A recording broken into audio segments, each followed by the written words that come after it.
जय Maharashtra public, नवीन ब्लॉगमध्ये स्वागत आहे. आणि तुम्ही विचारत असेल काय दाखवतोय आणि काय झालंय हाताला माझ्या, तर काय नाही, काटा वगैरे घुसला होता, तेच काढायचा प्रयत्न होता पण निघाला नाही. आणि लई दिवसातून कॉलेज जातोय आज, कारण उद्या आमची बसून एक्झाम आहे. तर म्हणलं हॉल तिकीट वगैरे घ्यावं, त्याशिवाय बसून तर देत नाहीत. कारण किती जरी कॉलेज असलं तरी ते हाकलतात डायरेक्ट हॉल तिकीट नसल्यावर. मग काय रे, त्याला घेऊन गेलं तर हॉल तिकीट काय दिलेलं नाही आहे. मग आम्हाला तिथून डायरेक्ट बाहेर हाकललं. मग आता विषय की थोडं म्हणलं कॉफी वगैरे प्यावी, तर कॉफी जागेवर मग ज्यूस घेतला, कारण डाएट करतो लक्षात आलं माझ्या. मग काय प्लॅन झाला होता क्रिकेट खेळायचा, कारण आम्ही ग्राउंडमधून गेलतो. तर मला त्याला खेळूच चल थोडा टाइमपास, कारण एक्झाम तर उद्याच आहे आमची, सकाळी 10 वाजता पेपर आहे.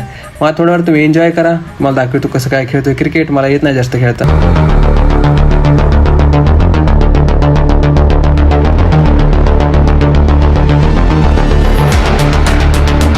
मी जास्त टाइमपास न करता निघतोय घरी, कारण आपल्याला एक्झाम आहे तर अभ्यास पण करावा लागेल. मग आता माझं डोकं सध्याला काय माहिती परिस्थिती की सारखं आजारी पडतोय, काय ना काय होतंय मला.